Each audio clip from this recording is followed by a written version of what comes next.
Hola and bienvenido. That is hello and welcome back. Or hello and welcome, rather. So, hola and bienvenido, and welcome back to another 5K tennis discussion. It is Monday, lunes, 6 de mayo, 2019, and we are here for show number 69, which would be 69. So, hola and bienvenido. Hello and welcome. Let's go! Here we go. Can I get some? You're leaving me hanging over here. Yeah! Okay, we got to learn how to say this for the French Open. We have to say, welcome. Or Yeah. hello. We'll do it in French. Yeah, for the French Open. All right. Excited about this one. Let's go. Come on. All right. We're going to jump right into a very busy show today as the main draw of the men's side at least started Geez, I just had a brain slip. Madrid Open. Madrid, sorry. I had Monte Carlo and Barcelona on my mind still, as we were just discussing both of those as well, with the likes of Christian Garin, the Chilean player. We'll get into that as well. So we're going to jump right into the thick of things and end it with some quotes that some of you sent us and some other shout-outs and topics as well. By the way, please like and subscribe to our channel and like our videos. We have a goal that Carla and I have kind of set in to our daily discussions, and we would like to reach 1,000 subscribers. And we will have a celebration show when we get there. Again, I stay positive. I know we stay positive. It's not a matter of if we're going to get there. We're going to get there. So we're going to fight through it. So help us out. We are going to get there. Yes. We are going to get there. What did I say? No. We have a viewer that corrects us a lot. Yeah. Your father. All right. So celebration video, when that happens, we're going to have a party of some, I guess you could say, professional setting or something. But we'll have a good time when we get there. Yes. All right, couple quick shout outs to start the show. Happy birthday, a day late, to Rajesh Kumar. Happy birthday, bro. Wonderful human being. Definitely part of the family here in the Houston area. Hope your birthday was very much enjoyable and that you were able to enjoy that with your family as well. Big shout out to one of our young students, and that is Alina Day, who came out yesterday. And we have a lot of students, and she was one that came out yesterday. And I know Carla and I were in a mood to really train hard. And she came out right in the kind of thick of it and really, really, really put on a good showing. So I felt there was credit due to be given to her for coming out and getting. I mean, we worked her hard, to say the least, right? Yes. So she endured it and walked off the court when done with her head held high. So great job. We kind of were unsure of how you would get through a session like that. She did it unbelievably. So great job. All right, everyone, let's get into the Madrid Open, men's and women's sides. So far, Carla, Well, let's talk about the first two tournaments that just finished. Okay, go there. Well, we had your Munich Open champion, which was Christian Garin from Chile, who defeated Matteo Berrettini from Italy, 6-1, 3-6, 7-6. This Chilean will be in the top 40 after this win. That is his second title. He won Houston Open earlier. Also, we had your Estoril Open. Stefanos Tsitsipas from Greece defeated Pablo Cuevas from Uruguay, 6-3, 7-6, and this is his third ATP title this year for the 20-year-old.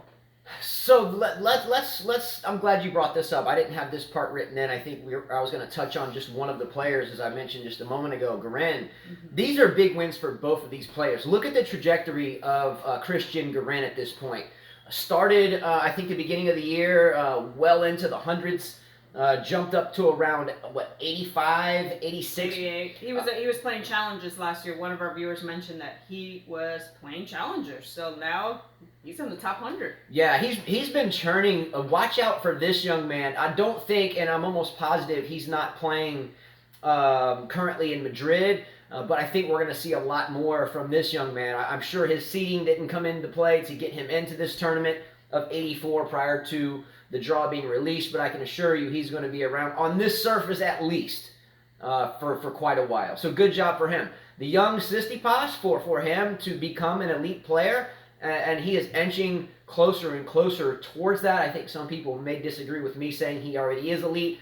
I still think he has some stuff to prove, but this kind of puts him another notch on his totem pole in terms of showing that, hey, I can play on all surfaces and I can win on all surfaces. So I think this is a huge confidence builder for Stefanos, right? I'm glad you finally agree with me. I've been talking about Stefanos Tsitsipas for a long time, and this is his first clay title. I mean, I think this guy, it will be your future champion once the top 3 are gone.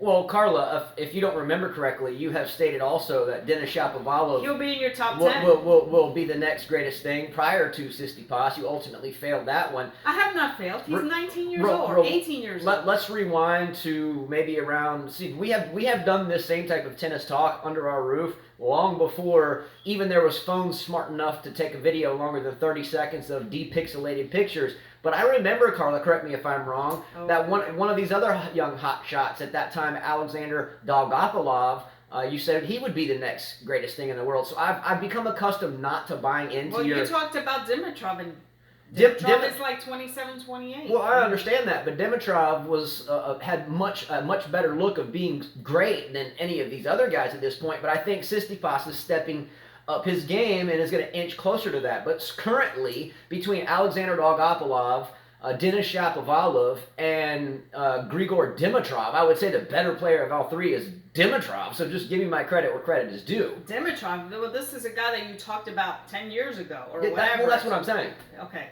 Anyway. He's the past. So good wins for both players here, and the sky is the limit. I think for Tsitsipas on all surfaces. Garin, we'll have to see what happens with Garin. I think maybe the sky is limited in red clay for him, at least at this point in his career. So we'll see what happens. Okay. Back to the Madrid draws. By the way, if you are just tuning into this show, Carla and I always do a dry run or a prediction draw before we start. Whether it's a major or 250 or 500 or a 1,000 or a premier, whatever it is, men's or women's, we predict the draws, and then we fill in the matches as they complete on the men's and women's side. So far, Carla, on the women's side, from Saturday, where the main draw started, we have gone 34-8. I went 34-8. She's gone 31-11. 12 now. You just lost. Who'd you lose? Azarenka, 12. Oh, yeah, Azarenka did go down to Sloane Stephens. Yes. I did pick Azarenka to win that as well. Wait a minute. Hold on. I think I picked Stephens. My women's are here. I picked Sloane Stephens. So, I'm a little shocked, though. I kind of picked Sloane Stephens only because she got a new coach, and I thought it might be a mental boost for her. And we'll get into that when we cross that bridge. But I went 34-8 on the women's side, and Carla went 31-12 at this point. So I would have gone 35-8, and she went 31-12. I did lose my winner in Ostapenko. I made an outlandish pick because, again, Ostapenko won the French Open, and she hasn't done anything since, and has really kind of put on an abhorrent display of tennis, in my opinion. But I thought that maybe for some reason lightning would strike and she'd get back into the thick of things. So I lost my finalist and winner on the women's side, so that will hurt. I have not. On the men's side, we both lost 2, and that was Carreno Busta we lost. That lost to the big serving Riley Opelka, the 7-foot American. And we both lost Basilashvili, that Francis Tiafoe just beat. And that was a shocking loss for me there as well. Yeah, I'm a bit lost with Basilashvili. I don't understand what's going on. He should have beat Tiafoe on this surface at least, or on hard surface. Either way, I don't know what to say about this one. Yeah, I mean, interesting match. Both good players. It went back and forth. I mean, it was a 3-set match, right? It was. So I think the level of tennis was okay. Again, I like both players. I like Basilashvili's game more. I did notice at the end of the match, we watched this match, that Tiafoe came out and shook his hand at the net and then came out to the crowd and was like, "Whoa!" and the crowd was cool prior to that, but then the crowd started booing him. This is just one of those aspects of the game where I say, who needs it? It's not basketball. Yeah, it's tennis. I don't want to hate on the guy, but again, this is a sport that a lot of people, especially in the European countries, that tennis is an age-old tradition. They don't care, or pretty much, I say European. Any good tennis player that I know, and again, I've played it for 41 years, her not far off. Any good tennis player I know that goes out to watch matches as they You played it for 41 years? Well, I played it for 39. I was about to say 39. I started when I was 2. Oh, can you just... Okay, so here's the picture right there. Okay, there's young 2-year-old JD right there. All right, so there's my first racket, by the way. All right, so all I'm trying to get at, Carla. Oh, well, I was saying 41. You're 41. So. 41. So I played for 39 years. All I'm trying to tell you is when you have fans that I think that are very passionate and have followed the game for decades, I don't think any fan wants to see someone come out and start flaring biceps and going, "Whoa!" I mean, just shake hands at the net and look like a sportsman. I mean, if it was a duel, if it was a sword fight, like people... Maybe if it was a final of a big Grand Slam, it would be acceptable. Even then, who needs it? Maybe, because I've seen Djokovic do it many times. I understand why the crowd booed him there. Again, I like to make references to duels, hundreds of years ago, and before that for thousands of years, gladiators or man versus man would square off, and one person would leave dead. And I still don't think those people were going... Yeah, got you. While the other person's bleeding out. I think it's disrespectful.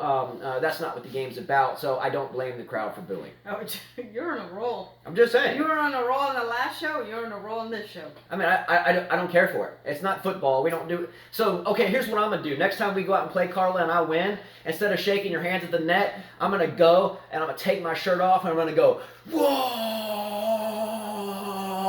And then do some weird dance around the entire court, and then sit down and take another shirt and rip it off and go, whoa! Really nice debacle. Jeez. All right. Anyway, who needs it? I don't blame the crowd for booing there. I'm glad, again, it was a good match. Tiafoe won, great. But let's chill with the whoa!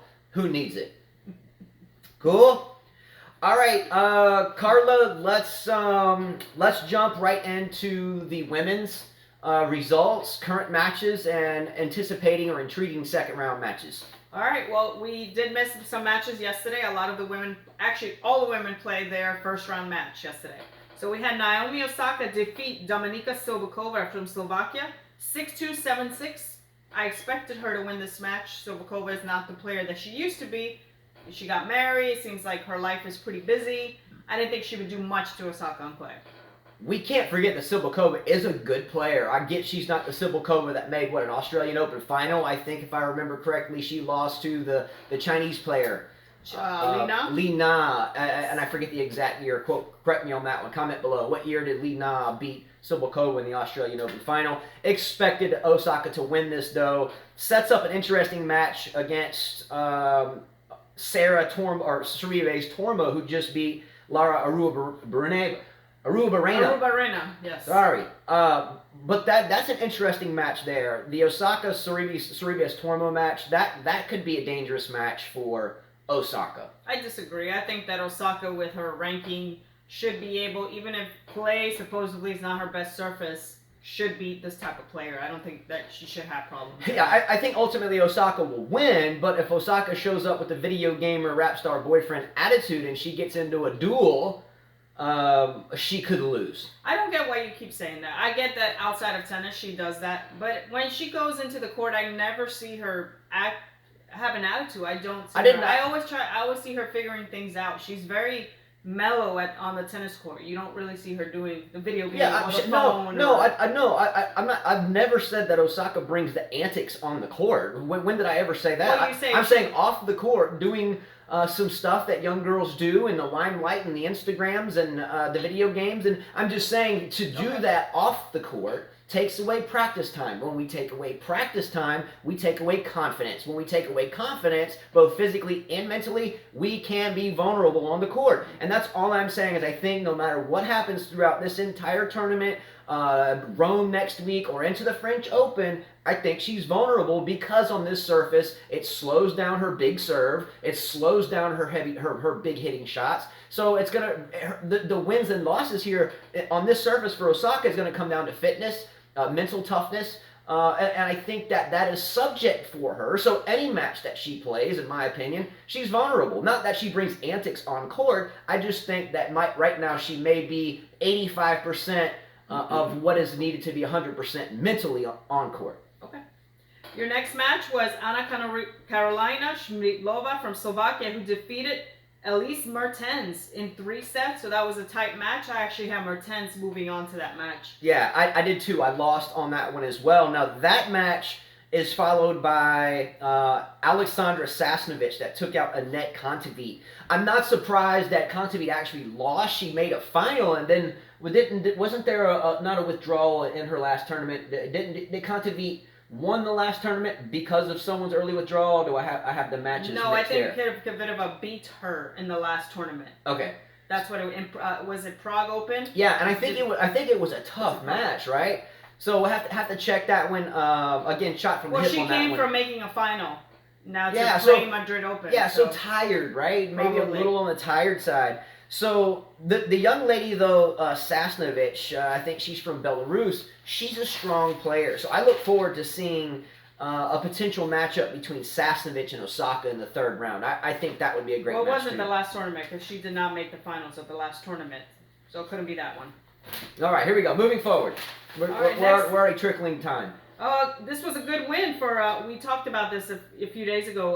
Kuznetsova defeated Sabalenka. So she will face off Bencic, who defeated Yutmank from Belarus. So good for her. That's a good match setup. Again, we already discussed the Kuznetsova-Sabalenka match on the last show. Mm-hmm. That's a blockbuster match. A veteran, aging Kuznetsova against a coming off injury, rejuvenating Belinda Bencic. Good match. Who do you pick for that match? I'm going to go with Bencic there. So did I. Okay, next match was Kozlova moved on and will meet Karolina Pliskova, who defeated the 18-year-old Diana Yastremska from Ukraine. Pliskova actually went to 3 sets with Yastremska. I think she should be fine on the next round, though. Good match win for Kozlova, the qualifiers, but she has a big hurdle to climb when she faces off against Pliskova. But you know what? Even though I picked Pliskova on my predicted draw, on the actual draw, based upon what I have seen, again, our predictive draws were done before the tournament started. I like what I see from the qualifier, Kozlova, and I'm going to pick Kozlova in the upset against Pliskova. It could happen because that's not her best surface. Pliskova plays better on her court. Look, the next match, though, is the match that I am focused on, and it's big. Simona Halep against Johanna Konta, the resurging British player who I think made her first clay court tournament final ever. The last tournament, check my math on that. Again, I shot that from the hip, but I'm fairly certain Konta lost that match, but it was her first. She lost to Sakari. Yes, yes, absolutely. The free swinging, not free swinging, but the bicep swinging forehander, Sakari. But Sakari just lost her first round in this match, though. All right. What does that tell you? I'm sorry, I don't see it as even a blockbuster match. Halep should get through that match easily. Easily, actually. I predict like 6-2, 6-2. I don't know. Mark my words, 6-2, 6-2. Well, you said easily. I think Halep will win the match. No, but again, I think Halep is kind of up there with some of the conversations we have about when men's players are heading towards a major on a certain surface or whatever, they kind of throttle it back. I think if she gets into a dogfight with Konta, it could go either way. I do think Halep will win the match, but if it's, some 6-6 first set and somehow Konta squeaks out the first set in a breaker or something, does Halep go away, or does she dig deep and go 3 sets? She always digs deep. She's not those type of players. She doesn't know that she should pull out. She always keeps playing. All right, here we go. Next match, you'll have Carla Suárez Navarro, who defeated Maria Sakkari in 3 sets. Will face Kuzmova, who defeated Julia Gorgas from Germany. It's a good win. Good win. Well, we expected Sakkari probably to be tired. I didn't expect her to win that first round. Yeah, and I have a lot of respect for Carla Suárez Navarro. I love her game, always have. I have Suárez Navarro going relatively deep in this draw. I have her eventually losing to Halep in my predicted draw. But anyway, I think that ultimately Suárez Navarro has a good shot in this tournament to go deep. This will be an interesting match, one I'm going to watch. Ashley Barty, the 9th seed from Australia, will play Danielle Collins from the USA. Danielle Collins beat a veteran, Vera Zvonareva. Zvonareva, yeah. So that was a good match for her, 6-1, 6-4. I think this will be, probably Barty should win this match if she slices a lot. I think if it was a hard court, I would be more interested in this matchup. Personally, I'm not interested in this match whatsoever. They're both very good players, don't get me wrong. I think Barty is the better player, but because of the surface slowness this being a clay court tournament, obviously, I think that this match will be relatively coin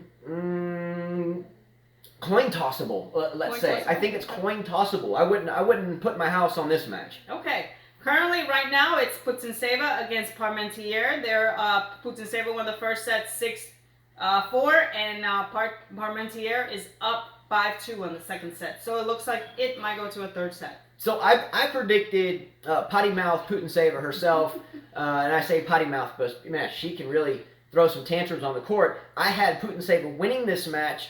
But don't forget that if Parmentier, the French young lady, wins this match, she's a solid player and does a lot of damage on Davis Cup, by the way, and just helped her team in the last Davis Cup pairing win that. And I forget who France was playing then.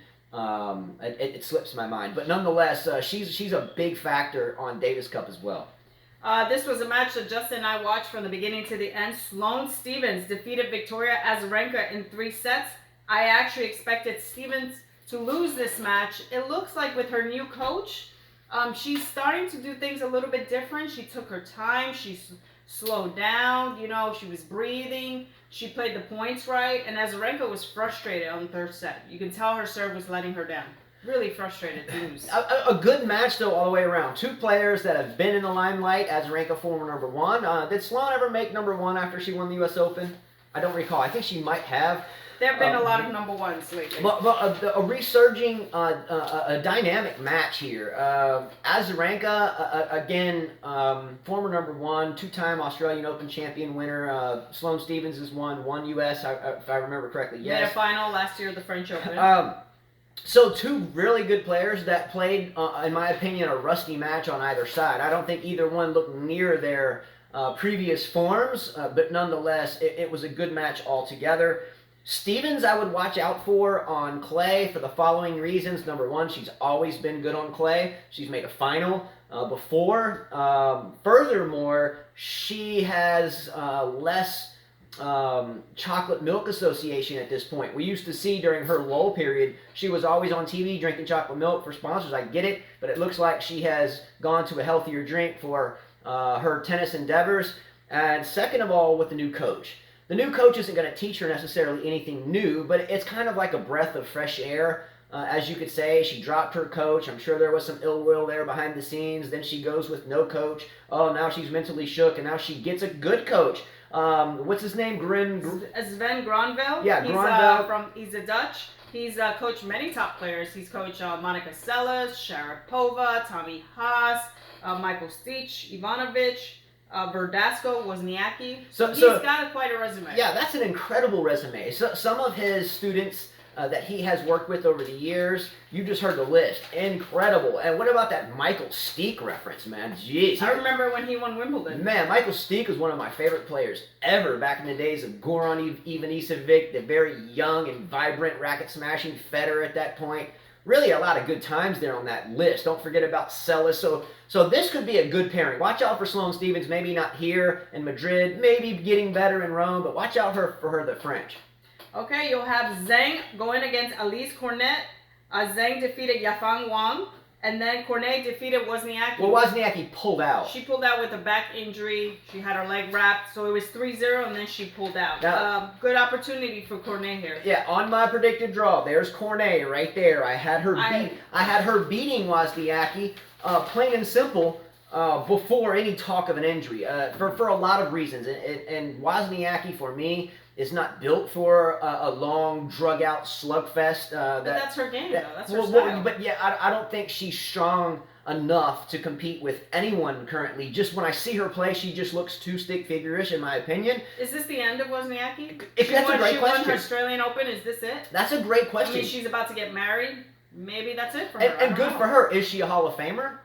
Is Wozniacki a Hall of Famer? Well, you won one slam, yes, and she was one for a long time, right? So yes, she definitely deserves to be a Hall of Famer. Is it arguable that Caroline Wozniacki was only #1 for so long because she played so many tournaments? Is that arguable? Well, same thing with Dinar Safina. Same thing. Same thing with Marcelos Rios back in the day. Same thing. And the list goes on. Hall of Famer or not? Wozniacki, yes or no?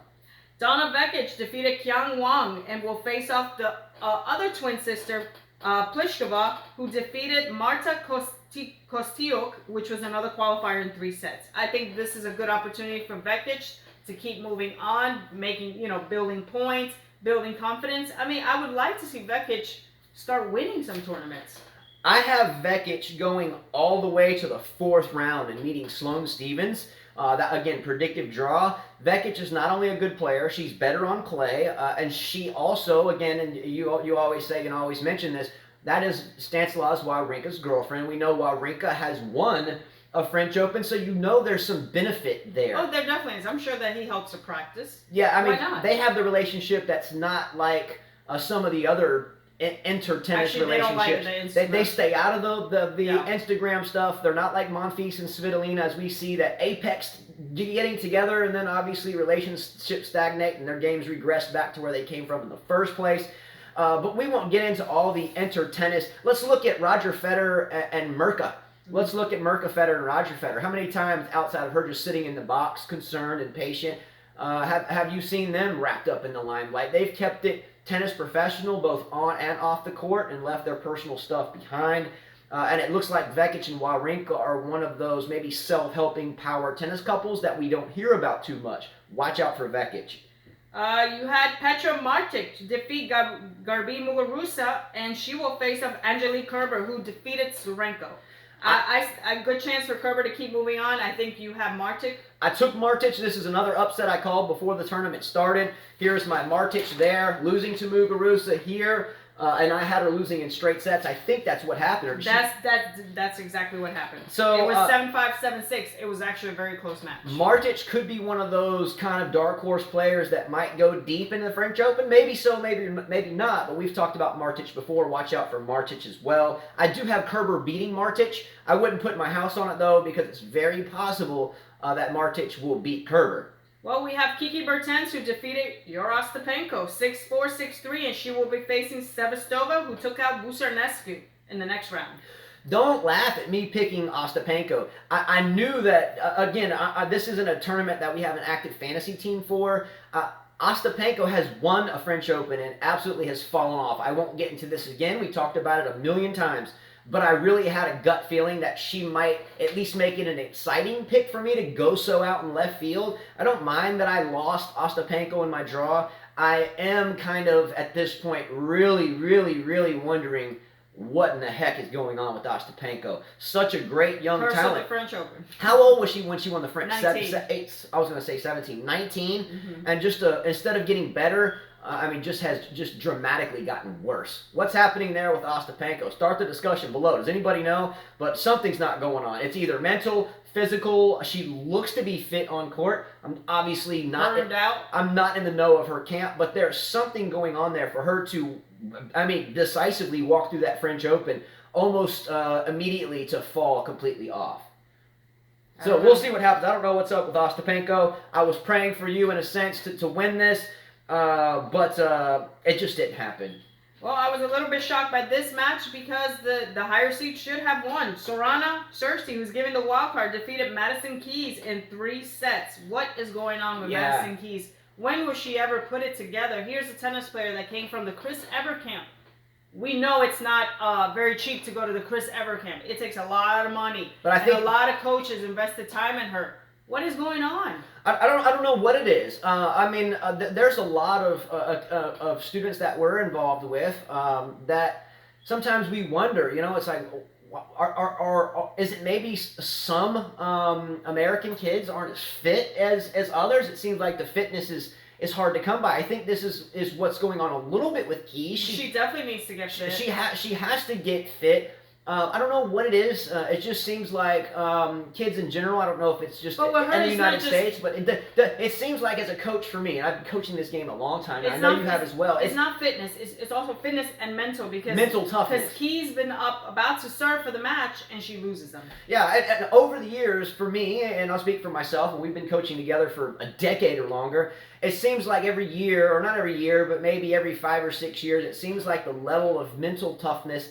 accompanied with the lack of fitness tends to get less apparent. In other words, we meet new people, we train them, we push, we drive hard, and now we'll eventually get their fitness back, but it seems like when we meet students and we drive them as any good coach would do, drive, push, work. You know, at first, it almost seems like they can't even get through the first hour, and then we get it out of them. But is this what we're seeing with the likes of U.S. men's tennis, being Isner, the top-ranked American guy, being Tiafoe too, Madison Keys falling off? Now, who are the 3 women right now on tour that have been great, that are now basically non-existent?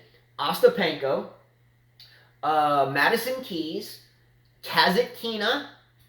Any more? Wozniacki, but she can bow out. Sabalenka, yeah. But she's a double specialist now, I think. Yeah, but we expected a lot from her, and now it's kind of disappeared. Anyway, what is it? Are we as a society with all these smartphones in our hands and so much going on? Are we losing our ability to be mentally tough because of distractions, maybe in the palm of our hand? I mean, what is it? Why? Well, we know that definitely Eugenie Bouchard, that's what happened. Man, that was funny. We were watching the Ajay LECM match. He beat Denis Shapovalov, and I'm kind of throwing this in there so we don't run out of time, right? Mm-hmm. So Felix won the match, straight sets. I don't remember who I predicted He was asked on a TV show. Yeah. You know, what do you think of Canadian tennis? You got Raonic, who's 15. You got Shapovalov. 15 in the world. Raonic, you got 23 in the world. You know, you're ranked in the top 30. Andreescu's ranked 23. She's only 18. But then you got Eugenie Bouchard, who's on Instagram. Yeah. There's no ranking. She's on Instagram. Yeah. So what is it? You know, Bouchard hits Wimbledon final 2014. Who'd she lose to? Kvitova? I thought it was either Serena. I thought it was. She got blasted off the court. It was Serena Williams. Was it Serena? I thought it might have been a Kvitova in there. But what is it? And maybe we should look at that as parents, as coaches, as students. We have a couple of real top-notch coaches that are big into training like we are. Stephen DeViti, Michael Figgins, Big Hit Sports International, Hydro Athletics, right? So Kvitova, you're right. So Kvitova, yeah. So 6-3, 6-0. She got beat in 55 minutes. How can we help and aid fitness and mental toughness in this sport? And is it mainly indigenous here in the U.S.? And if so, why? Okay, we talked about this before. Well, Thursday will face up Garcia. Your next match is now look, Garcia. Well, we talked about this match. Garcia beat a tricky player, by the way. We talked about this. Okay, go ahead. That's why I never mentioned it. Currently, right now, Petra Kvitová from the Czech Republic is playing Kristina Mladenovic from France, and she is about to go up. She's up a break, 5-3, and serving.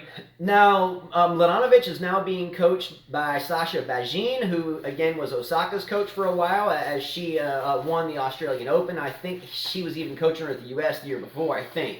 But definitely with one, also Serena Williams' ex-hitting partner. I don't think this will make a change or make a big impact on Mladenovic so soon. Now, another tennis couple, Mladenovic is Dominic Thiem's girlfriend. So running up into the French, we know Thiem has success on clay. So maybe Mladenovic and Vekic teamed up with Wawrinka and Thiem with so much clay court experience. Maybe that will help them heading into Roland Garros. What do you think? I don't think it will help her out, no. She's going to need more time with Sasha Bajin. And maybe by Wimbledon, U.S. Open, we'll see a different player. Yeah, I have Kvitova going into the 4th round and then eventually losing to an Ostapenko, but I obviously lost Ostapenko. So I think that opens up considerably for Sevastova there. So I think ultimately we'll probably get a Sevastova or a Kvitova matchup there in the 4th round. All right. All right, on to the men's. On to the men's results. We had a few matches. Jan-Lennard Struff defeated Nick Kyrgios 7-6, 6-4. A lot of smashing of the rackets, a lot of disrespectful stuff. I heard Nick Kyrgios tried to underhand serve first game of the match, went into the net, didn't work, was on his phone during changeovers, and the crowd was booing him. First of all, let's not ruin this win with negative energy that comes from one player that we talk way too much about. That's really not even that good. Being Nick Kyrgios, let's take a minute and congratulate Jan-Lennard Struff, by the way. He's had a good run lately. A great clay court season, by the way. A good clay court player and a good player altogether, number one. Number two, Jan-Lennard Struff is very well going to be on my French Open fantasy team with the likes of Christian Garin. Who else? Laszlo Giri, Felix Auger-Aliassime. But Nick Kyrgios, why do we wish to continue to buy into the shenanigans? Why? Just like Tiafoe going, and you know me being completely turned off about it. If I get turned off about and who needs it, what do you think I'm going to say about this? I mean, look, first of all, there's nothing wrong with underhanded serving, by the way. I had a shoulder arthroscopy not terribly long ago, maybe 10, 12 years ago. And for a couple of tournaments, I served underhanded and actually won one of the tournaments entirely serving underhanded. So I don't have any problem with him serving underhanded, number one. First of all, no problem with that. Next discussion. It's legal. Do what you got to do to win. However, in such a way, in terms of like, I'm here, it doesn't matter, I don't even care that I'm out here, in the net, okay, now here, let me go over here and smash a racket, now let me go sit down and type something on my cell phone during a match. It's not that you're disrespecting the crowd per se. I mean, the crowd bought the tickets to come watch you play. It's not that you're disrespecting the crowd. Now, you are taking their money, they did come to see a match, but yet I think if people buy tickets to a Kyrgios match, I think they're buying tickets to be entertained. And that's what a Kyrgios match is. It's an entertainment session. He doesn't really ever put a point together. He blisters his serve. I guess every once in a while he'll come with... I guess he plays good when he wants to play. He plays good when he wants to, but that's hardly ever. But the crowd keeps lapping it up. So I don't want to say, bug off Nick Kyrgios, because if people bicker about it and boo him, then why do you buy tickets to go to their matches? So I see it both ways here. I see him as a lost young man. We've talked about this before. That is basically what he's doing, in my opinion, is he's doing what buffoons do on social media, but doing it actually on the court. So instead of like going home, people make these goofy videos, GIFs or whatever you call them. I do none of it just saying, but people do that. And I think he is buying his views by acting like this on the court, which is just an immature kid. Maybe he'll have It's just an immature kid. Maybe he'll have a better match in doubles. He's teamed up with Bernard Tomic. Oh my gosh. Bernard Tomic and Kyrgios are playing doubles together? Yeah. Okay, so are we going to watch them maybe fight amongst each other and get into a fist fight amongst each other, only to have more media views on, hey, two Australian guys that were beefing with Leighton Hewitt and had this whole Davis Cup shenanigan fiasco, who needs it, are now playing doubles together. But wait, Kyrgios just blasted a racket on the court and bounced off the ground, accidentally hit Tomic in the face. Tomic's father jumps out of the stands, runs down, tackles Kyrgios. Tomic jumps on top of both. They're both beating each other up. Kyrgios gets up and goes, whoa! Gets both his Yonex rackets, catches both Tomic Jr. and Tomic Dad at the same time, and goes, swat! Decapitates both, and they both lay on the ground. And what do we have? One of the greatest tennis stories ever written, absorbed by the fans who were naive enough to buy the tickets to someone that they're going to boo, knowing buying the tickets you're going to boo them anyway. Doesn't make any good sense. It's a boo fest, and you're buying it.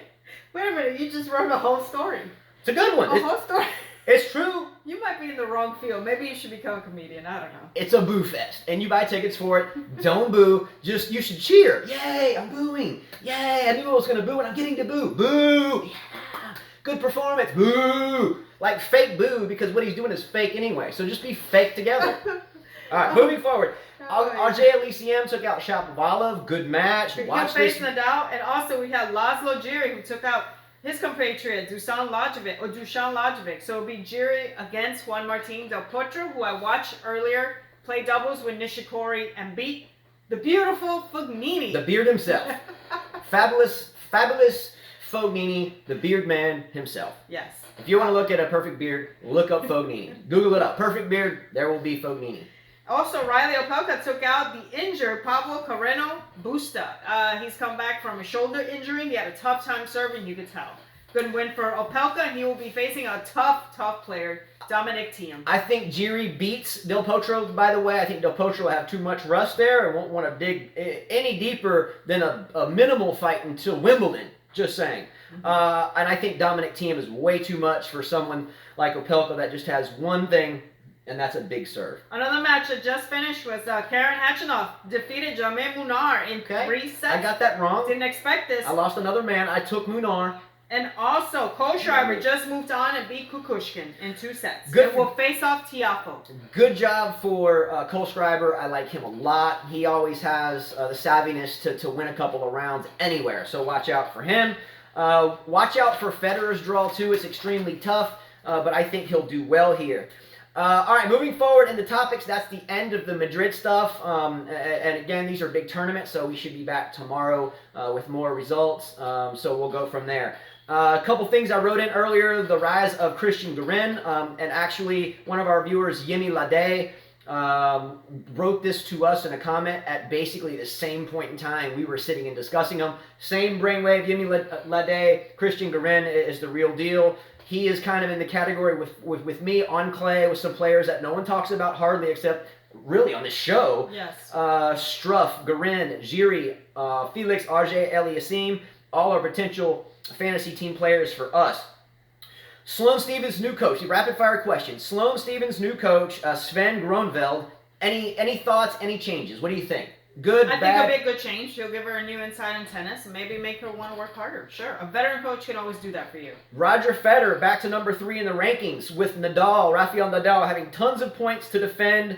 I think here at this tournament, Federer has a tough draw, but I think he'll do well. So moving forward into the French Open, if Roger can get that number 2 seed, I think that the French will be much more friendly to him with Nadal's points to defend, and he has a lot of them. And so who will be the number 1 player of the French Open? Djokovic will be number 1. Oh, He's the number 1 in the world. Okay, so that's how they don't do it like Wimbledon? Wimbledon will take the winner from the previous year regardless of the ranking. If they're playing it, they'll stick them 1. But I think all the rest of the majors, you're by your ATP rankings. Okay. So we'll see. If Roger can get that 2 seed, I think that it becomes much more friendly for him at the French. What do you think? No, it won't happen by French. All right, David Ferrer's farewell. Will there be any scripted drama to see David Ferrer out? He plays Baptiste Agut in the first round. Will that be his last opponent? Yes or no? I don't think so. I think the next opponent will be his last opponent. He has arguably the toughest draw of the tournament. I have a feeling if he gets past the first round and squeaks through a second round, then it might be scripted. That's my conspiracy theory here for such a good player. He's beat Alexander Zverev before, so he can beat him. All right, moving forward. Why is tennis or is tennis changing too quickly? What do I mean by that? Let's look at some recent words by Stan Wawrinka that he mentioned in a letter. We have no 5th set tiebreakers anymore. We have politics coming onto the court. Some that I wrote in. We have the next gen stuff that is cheesy simply because the next generation or the younger players can't ever win anything.